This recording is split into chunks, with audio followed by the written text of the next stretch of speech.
Salut voyageurs, ou devrais-je dire mineurs, parce que cette semaine, on va miner.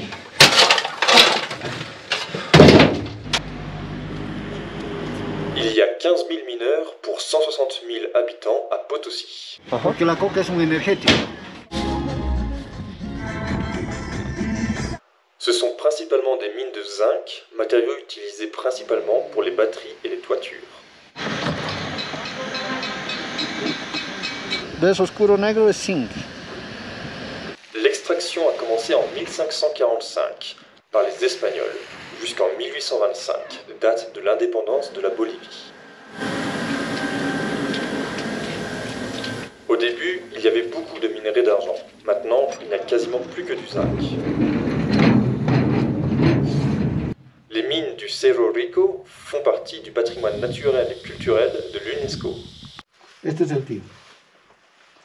Bebe mucho, hein? Mucho, mucho. Dans toutes les mines, il y a un diable nommé Tío, que l'on aperçoit sur ces images, à la base appelé Dios par les Espagnols. Mais comme dans le quechua il n'y a pas la lettre D, ça a été transformé en Tío. Les Espagnols ont instauré cette croyance pour que les ancêtres quechua travaillent sous la crainte de la punition du Tío. Maintenant, les mineurs ne le voient plus comme un dieu négatif uniquement. Les Boliviens croient beaucoup en lui comme étant le maître de la mine, et le remercient pour le filon ou lui demandent du filon tous les vendredis.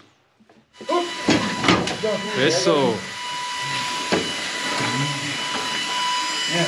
El mineral siempre viene así, es una línea. Y los mineros solamente siguen la línea. ¿Ya? Wow. Qué bien que haya una línea para saber dónde ir. Porque no es donde sea. No es, digamos, yo aquí saco y hay mineral, no. Es una línea siempre. Vale. Gracias, monsieur. La majorité des chefs de groupe mineurs gagnent entre 60 et 250 euros par semaine, en fonction de la qualité des minéraux qu'ils extraient. Quant aux travailleurs, ils gagnent environ 60 euros par semaine. C'était vraiment super fatigant, au bout de seulement 30 secondes, j'en pouvais plus. ¡Qué cansancio! Ellos están 5 o 6 horas. 6 horas así. Sí. Waouh. L'espérance de vie des mineurs n'est que de 50 ans, à cause des maladies dues à la poussière contenant du silicium.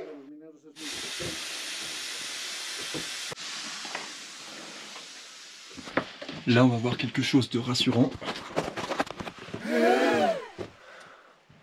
Que buscas el zinc y lo pones en la bolsa. Sí, sí. Hay que buscar lo más puro que puedas encontrar.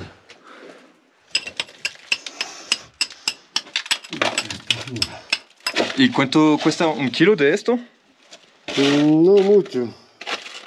Esto se vende por tonelada. Ah, ¿y la tonelada cuánto cuesta? Según, dependiendo la ley, es la tonelada. La calidad del mineral. Ok. Eso más o menos cuesta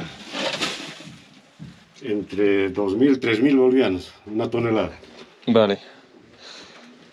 Tenemos que juntar 20 sacos. ¿20 sacos así? Sí, ¿Y eso es una tonelada? ¿20 sacos? una tonelada. Ok. Wow. ¿Cuánto tiempo te toma para llenar 20 sacos? Y 2 semanas, 3 semanas.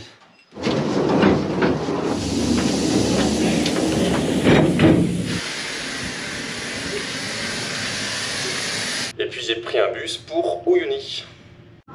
Je viens d'arriver à Uyuni et c'est beau. Et pour le conseil de la semaine, n'oubliez pas de compter les articles que vous apportez à la laverie pour vérifier que vous avez bien tous récupéré à la fin.